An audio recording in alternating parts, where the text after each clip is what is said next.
Welcome, guys. Tonight's episode is not about politics. It's about patterns, because once again, we're watching the nation unravel, not with explosions, but with erasure. Brutal attacks, getting buried, heroes getting ignored, and planes catching fire freaking midair, and no one flinches.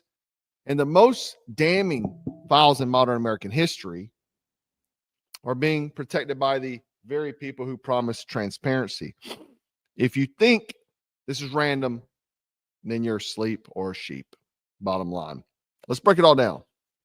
Thanks for joining Black Scout Survival Late Night Live, guys. Always love to spend time with you guys and talking about the collapse. Anyway, let's start with something you probably didn't see on the news. There's a white couple, and I can't show the video here. If you want to see the video, go follow me on Instagram. I will post it in my story. So it'll be live right now. So make sure you go check it out. But basically, a man and woman were beaten unconscious by a mob at a jazz festival in Cincinnati. Videos show the woman laid out cold on the pavement in a floral dress, twisted, blood on concrete. The man getting stomped by more than a dozen people. And the attackers are a group of black teens, a mob. Now, reverse that scenario. Imagine a white mob attacking a black couple at an outdoor event. It would be national news within minutes. MSNBC would declare a hate crime, and DOJ would launch a full civil rights investigation by sundown. But because it doesn't serve the narrative, it disappears. It doesn't help with the division, divide and conquer strategy. And yeah, no national news coverage, no politicians tweeting, no celebrities weeping into cameras, no nonprofit organizations trying to make millions of dollars, right? You're not seeing that. You're not seeing that. If it was reversed, the whole country would be coming unglued. Cities would be on fire right now. The reason is because the system doesn't want unity. It wants controlled chaos. It wants you blind to a certain violence, hyper aware of others, and that's how they manufacture division.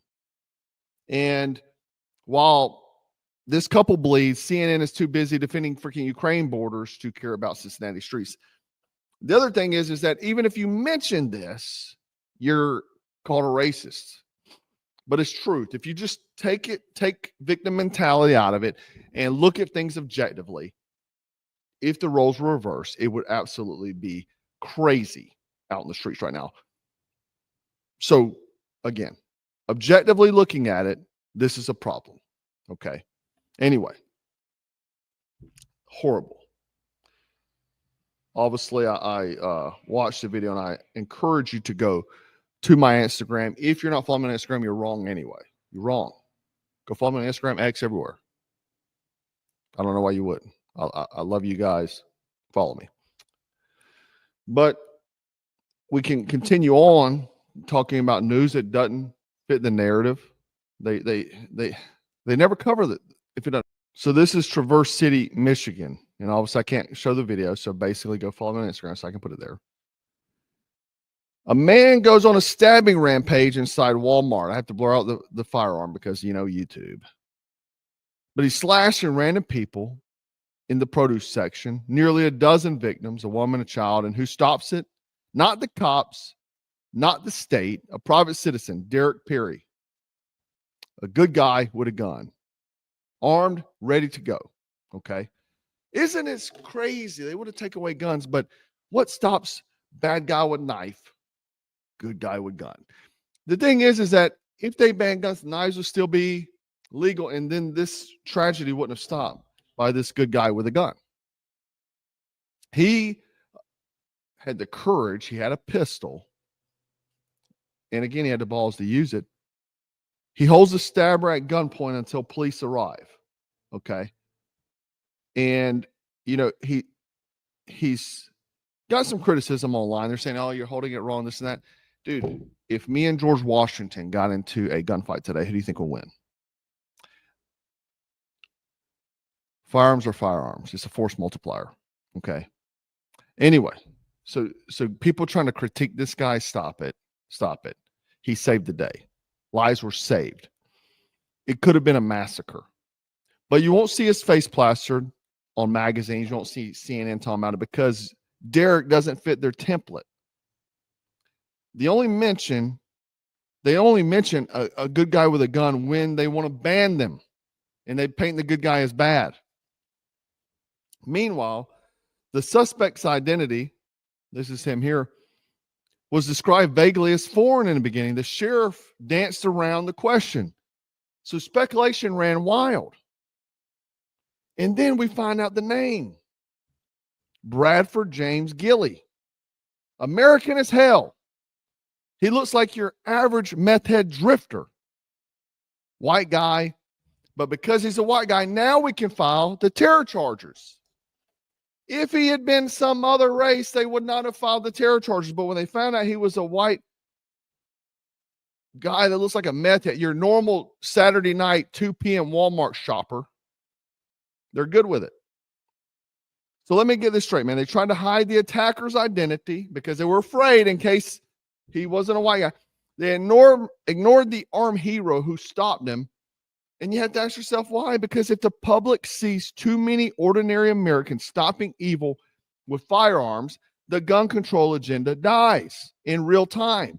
And if the suspect doesn't check the diversity box, the outrage dies with it.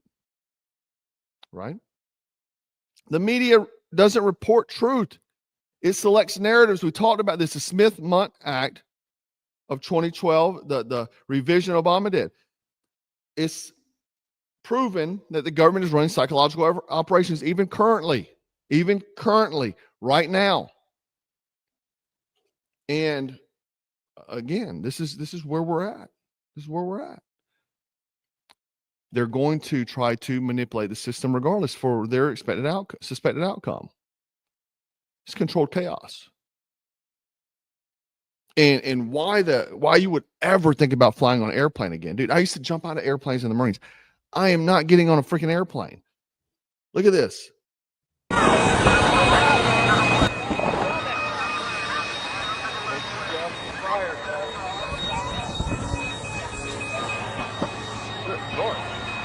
Hold up. Let me go back. What?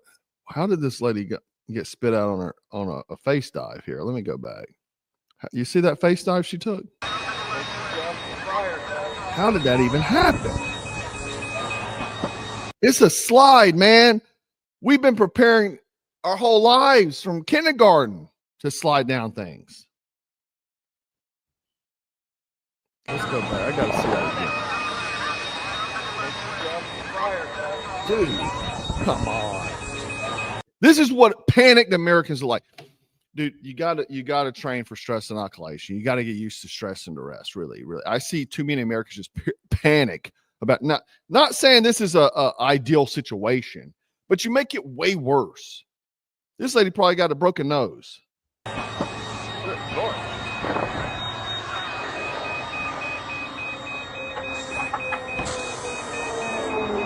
See, the kid know how to slide.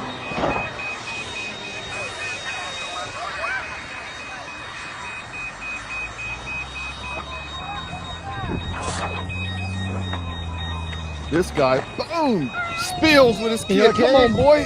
No, he's not. My boy, what are you doing?